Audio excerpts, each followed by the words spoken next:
All right, page 242. 242. Shayichur Amaisa, just haven't been with us. I hope you don't get a phone call now, like, just disappear on us again, like you did last week. Okay, the eighth enticement, number 8, Yetzirah's eighth plan, pride. When the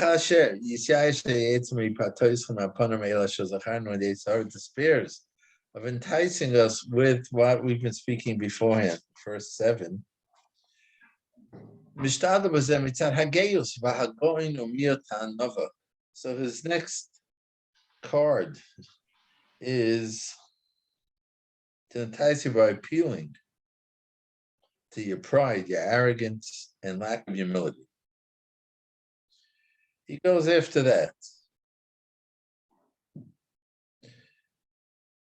Says Ramila will encourage you to adopt a patronizing approach towards other people and say to you, we've already reached these lofty levels that Hasidim and Tzaddikim have reached. Be'emunas levavcha, right? You remember the first 10 things, if I remember correctly, was about our emuna, bitochen issues, emuna issues, and you pass that, right? And you pass the first 7 of these type of more midas type of things. So you start thinking, right? I think it's a natural thing. If you do well, you do a mitzvah well, then there's that little voice that tells you, "Wow, look at you! You're good." Right? But and that's where the Yetzirah took. You've already reached those levels of Shigir Lem HaChasidim VaTzadikim, Emunas Levavcha, through the devotion to your heart, Emunas Levavcha, V'Masecha Shleimim, Avodas Elikim, and your perfect actions, deeds in the service of Hashem. But the Yochid B'Darcha, you're unique in your generation. Okay, I hope we're not all thinking that much. The Echad B'Anshe Zmanecha, and special, you're like one amongst the people of your time. Says Rav Miller here, because of your superiority, you see things that they don't understand. It has therefore become your duty to speak to them, show them their faults. He says, we're not talking here, of course, if you see someone doing something wrong, this is terichacha, if you can do it in a constructive way. However, he's speaking about rejecting people and belittling them. You start looking down at other people. This is Mama's trivia, but I did once read a book many years ago about Weight Watchers, the whole Weight Watchers, written by Weight Watchers. And they found an interesting phenomena, and they have to screen the people they allow to work in Weight Watchers, that there are many people that after they've been on Weight Watchers, they lost a lot of weight, they've been successful, they can't relate to people who can't lose weight. And they can't be leaders, whatever they're called in these groups, because they look down at people. It seems it's like a natural thing. Not everybody, but it seems it's a common thing. And they, even though they were there and they struggled with weight loss. Don't we do that as mechanchim also sometimes? What's that? As mechanchim, we do that also sometimes, And I was able to do it. I was not such a great guy. I was able to do it. How come we can't? Right. So I guess it is the way he's wording it is that I am a great guy. And I look at others, but you're right. If I could do it, why can't you do it? And not applying yourself. But it's interesting, right? I mean, you would think a person who went through it, and many of them are the perfect leaders because they can relate very well to the people who are struggling now. But it seems a very common thing, and they have to screen the people who work for them, that they shouldn't be like that. So he's saying that's the Yetzirah comes and tells us.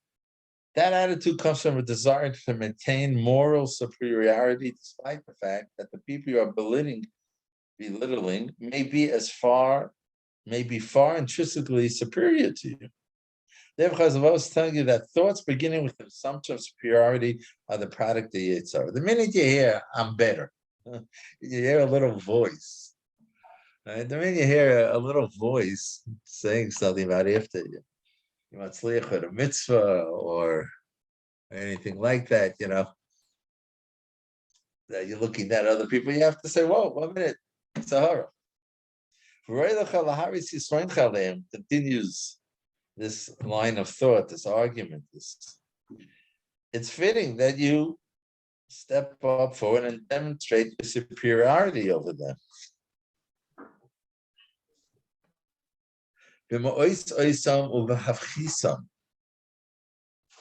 Wow. By treating them with disdain, belittling them, and pointing out the shortcomings. Mention all the things they're doing wrong. The Yetzer Hara believes this approach will get a positive reaction from you, because tzaddikim are expected to give guidance to the people of the generation. So I'm a tzaddik, and this is my tafkid. It's their missions, and this is how he infiltrates your good actions. We're talking about someone, it seems, Utaka is doing good actions. It's their mission to teach people what's right and what's wrong. You therefore find yourself embarking on a course entirely motivated by your desire to demonstrate your superiority over everyone else. Okay, I don't think these people are very popular. People catch on very quickly to that attitude, and they're not really interested to hang around you. But that's the good part, that they won't hang around you, but you have the problem. But this guy, you publicize their bad character. You embarrass them, you shame them, you humiliate them. I'll say, reprimand them for this. Actually, you call move Yeshua until they feel ashamed and return to Hashem. Let them regret all they have done up until now. Act like the Nevi'im, the ancient prophets. It says in Yecheskel, you, Yecheskel, the son of man, tell the house of Yisrael about the Beis Hamikdash, that they once had lost because of their failings. Let them be ashamed because of their sins. So, like he had said in the last time we learned, and the question was brought up, like, so how do I know? It's called psukim. So how do I know that it's wrong? If Navi Yecheskel is saying it, right? There's a nevuah. And the answer is, I know because haLevavos is telling me. Right? He knows exactly how to understand the psukim and how they're being said and by who they're being said. But the Yetzer Hara is going to quote here a pasuk that says, Ata ben Adam Hagid is basically so tell Klal Yisrael Sabayis, tell them about the Beis Hamikdash. You call them and let them be ashamed of their sins. Says Rav Miller, but don't listen. Instead, prepare your reply. And this is the reply. Well, how do I respond to this Yetzer Hara? Vim toshav alav b'zeh. If you're ready to answer these arguments, you should say this. How could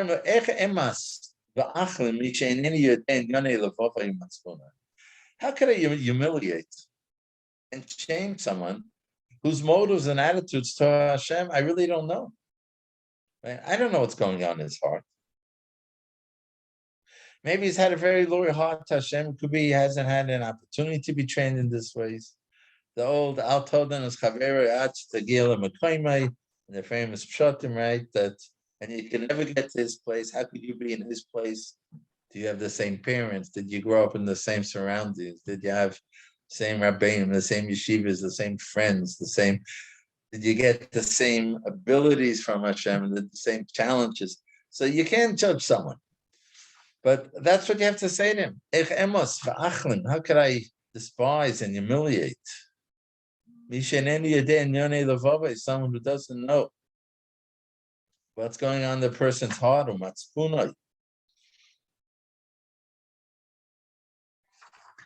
L'Elokim. Vim hu banira mimenu nimos. Where is this? And even if his visible behavior is repugnant, what the way the guy's acting is really, is really disgusting. It could be that his inner conscience is not like his visible appearance. There are many people who don't practice mitzvahs perfectly, but that's because they weren't brought up that way. He doesn't know better. Do we know what kind of challenges, what kind of tigers, what kind of desires he's going through? And it could be in his heart. He's mamish, with Hashem, and he's struggling. It could be that at heart, such a person is more sincerely devoted to Hashem than a typical firm Jew. And even though the prophet shamed and reprimanded the people of their generation, also it was a nevuah. It was done with the permission of Hashem. Hashem knows what's in our hearts. Hashem knows what's in the hearts. And he can make a real call that these people should be reprimanded and perhaps embarrassed and shamed.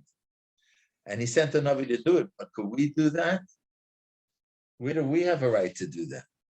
But it's not within the scope of my wisdom and my knowledge. To know what's in the hearts and conscience of these people. Maybe that the inner life of one who appears nimas, repugnant in my eyes, is very much better than his outer life. And and I'm not aware of it. Says Ramil, I'm not talking about apicors, people who deny the Yisodis of Torah. We're not talking about people like that. We're talking about people who are loyal to the Torah, more or less, but they don't have the unholy stuff from Jews do today. So we judge them the kafschus. That many times these people have a fiery love of Hashem and a love of the Torah, which is even superior to yours. You're accustomed to certain external acts, but it doesn't necessarily prove that you're such a great person inside. Wow. It could be that his inner life is better than mine. As far as Hashem is concerned, Hashem knows. Hashem yira l'levav. Despite his seeming to be worse in my eyes, perhaps ignorance of what he owes to Hashem has caused him to behave this way. In fact, it could be his intentions are the very best. Could be he has better excuses for his behavior than I have. And I have more knowledge. And so I am held to a much greater standard, and perhaps he's doing better with his abilities than I'm doing, right?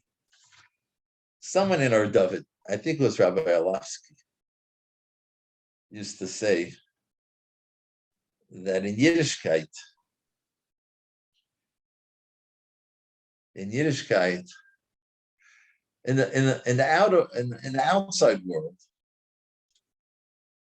I'm judged by everybody else. I have, right? We all take the same tests, and that's the decision. How much I know, how good I am, I'm held up against a standard. But in Yiddishkeit, it's me against myself, so to speak. Me with who I am, how well am I doing? So a person who may be doing objectively so much better is really doing subjectively much worse. So if you find yourself looking down at people, you think that you make it to minyan 3 times a day and you learn well, serve Hashem, Tzvizus and Tehiros and all that stuff. It's still, you may not be, you may not be as good as the person who's not doing all of that. His challenges, his background, his abilities. How could we know? That's what he's saying. Hashem commands a person according to his knowledge. And therefore I am probably more rejected by Hashem. So Hashem knows I know more. I learned more. I have better background. I have a better head. I remember things better. I'm sharper. So if you have all those feelings of superiority, you have to say, "Whoa, am I living up to my level? How am I measuring up?" I may be more rejected by Hashem because I have a greater deficiency in fulfilling my obligations of serving to Hashem. In deity, considering my awareness of my obligations. This is in comparison with his failure to fulfill his duties, because his failures stem from ignorance. He doesn't. I think the Ramban writes that, right? In the Yigeres HaRamban. Yeah, basically. What? Basically, that's right. I think so, right?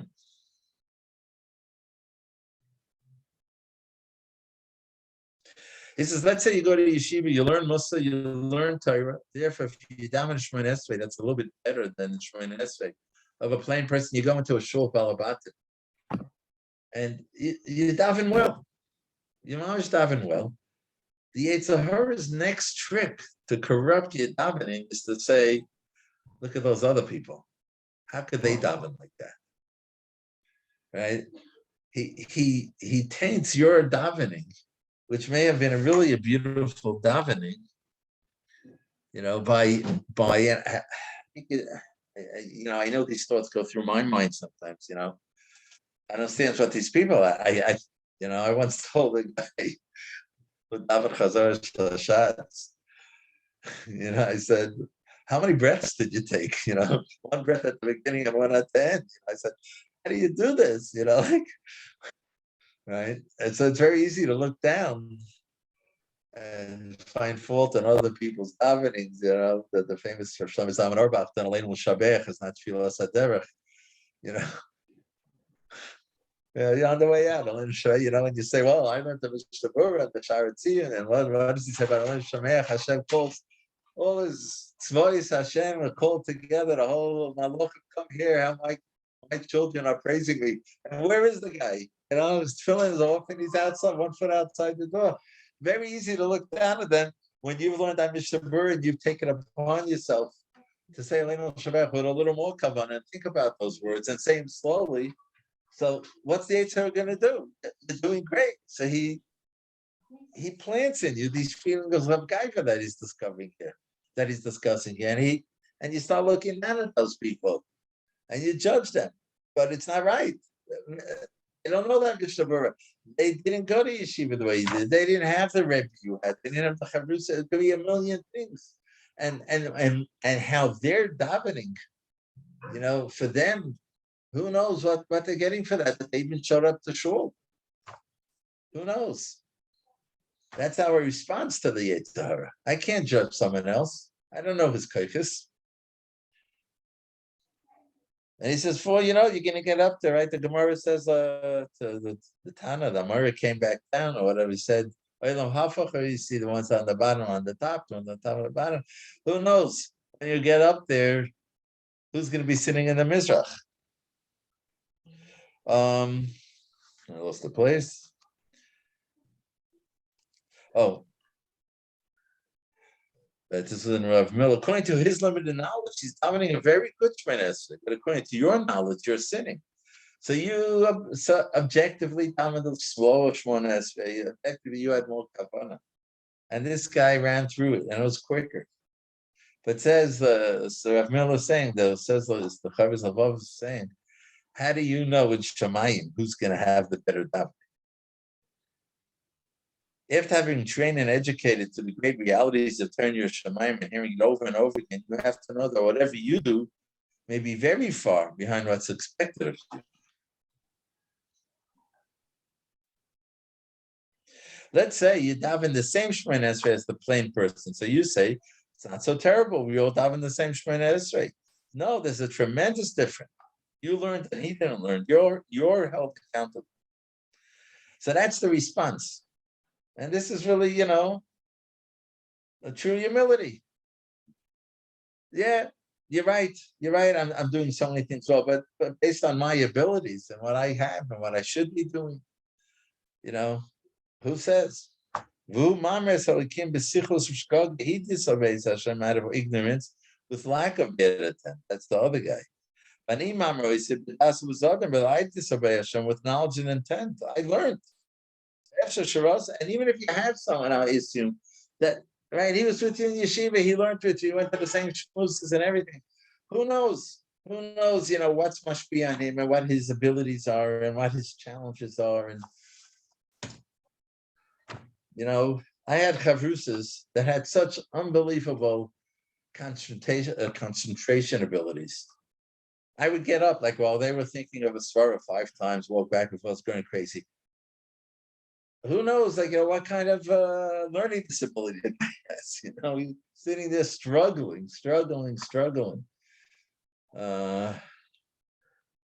Just told me, what did he just tell me? Something about someone who was in yeshiva, for a few years, and he was mamash following everything. Oh, yeah, someone. Not going to mention his name because he's from our David. But he told me his son was in good yeshivas. In good yeshivas in Eretz Yisrael. He was fine. When he came back to America and he was in another good yeshiva there, and it came out that the guy can't read really. For many years he had the same chavrusa. And it was a perfect chavrusa shop because the other chavrusa liked to read. So he would sit silently. He was able to follow everything because he understood it all and he was able to discuss what they were learning. But no one picked up, and this is a guy who's already 4th year base medrash or something like that. And he had problems reading. Because he didn't have to read all the time. It's only now he gets a new chavrusa and he can't read. All right, they got him a special tutor, and and Baruch Hashem, with using techniques, he's way better than he was, and he's way on the way. We don't know. It's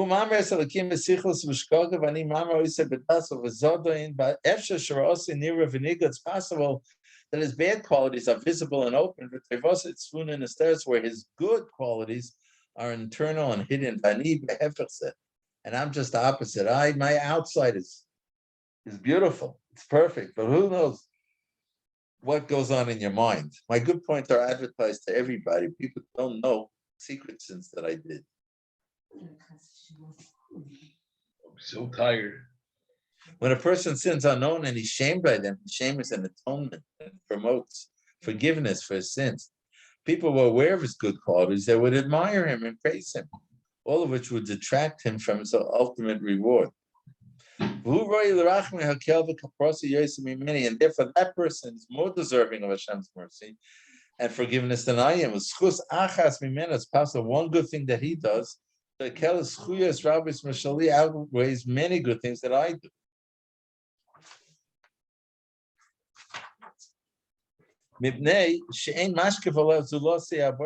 And ultimately, it's because nobody observes his merit besides Hashem. Thereby, nobody praises him or honors him for it.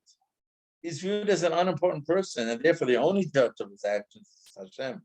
And I'm the opposite. Because what is seen of my conduct is better than what's seen of his. But the truth is, because Baruch Hu knows what's going on inside, and therefore these are the conversations I have to have with myself when I feel those feelings of superiority. Let's not call it gaiga, call it superiority. When I do a mitzvah, right, when I serve Hashem, and it seems like I'm being so successful. So that's where I have to, take a reality check and realize that the reality may be very, very far from what I'm feeling and seeing. And therefore, even though we said it's true, there is a way of teaching people and reaching out to them, but it shouldn't be with looking down. Okay, Simcha, and look who's here. Wow, are you there or are you there? Who's by who? We're both there. I mean, not, he's in spot with me. Simi's in spot with me. Okay, did you go visit Rabbi Weingart, Avi Weingart? Yeah, for sure. On Shabbos, I daven there all the time. I know, but introduce yourself. Oh, he told me. Yeah, I did. I did, and he told me he's still waiting for a picture that you mentioned also. I gotta go find it. I have time to find the picture of him on a podium. They left. Stripped to the waist. Let me tell you something. I'm gonna need a copy of this as well because I'm very connected to he has a following over here. I'm gonna need this. Listen, Why don't you just give? I'm not giving Just it. give it to me. Give it to me, and I'll make sure he gets it. Yeah, that's okay. You done? Am I stopping the recording? Or just gonna continue? Stop the recording. Yeah. All right. See everybody. Good Shabbos, everybody.